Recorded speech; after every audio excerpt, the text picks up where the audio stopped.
La nuit où tout a basculé, la dispute qui a coûté la vie à Aziz Dabala et à Wali après le tuant de Niatimbar. Les événements tragiques survenus entre le 18 et le 19 août à la cité Pikine Technopole continuent de révéler de sombres détails.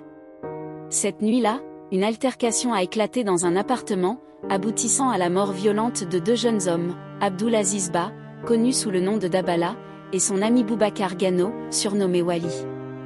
Selon le journal L'Observateur qui raconte les détails dans son édition du 29 août 2024, l'enquête menée par la Division des investigations criminelles, DIC, met en lumière le rôle central joué par Naboulet dans cette affaire.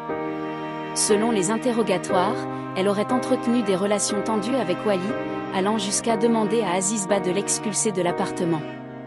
Cependant, Aziz, refusant catégoriquement de se conformer à cette demande, a déclenché une série d'événements funestes. Et la situation a dégénéré lorsque Naboulet, après avoir échoué à obtenir ce qu'elle voulait par des moyens pacifiques, aurait orchestré une séance de punition pour intimider Aziz.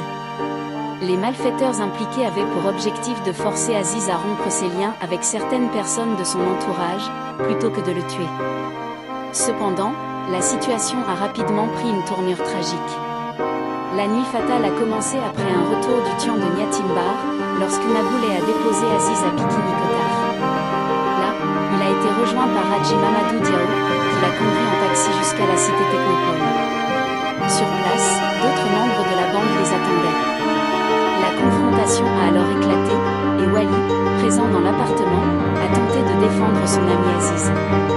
Cette action courageuse lui a coûté la vie, poignardé à 11 reprises. Aziz, quant à lui, a été gravement blessé, recevant plus de 15 coups de couteau et une trentaine de blessures supplémentaires. Naboulet, dont les communications téléphoniques avec les agresseurs se sont poursuivies jusqu'à 4 heures du matin après le drame, est désormais dépeinte comme la responsable indirecte de cette nuit meurtrière. Tous les suspects ont été placés sous mandat de dépôt, en attendant leur jugement devant la chambre criminelle.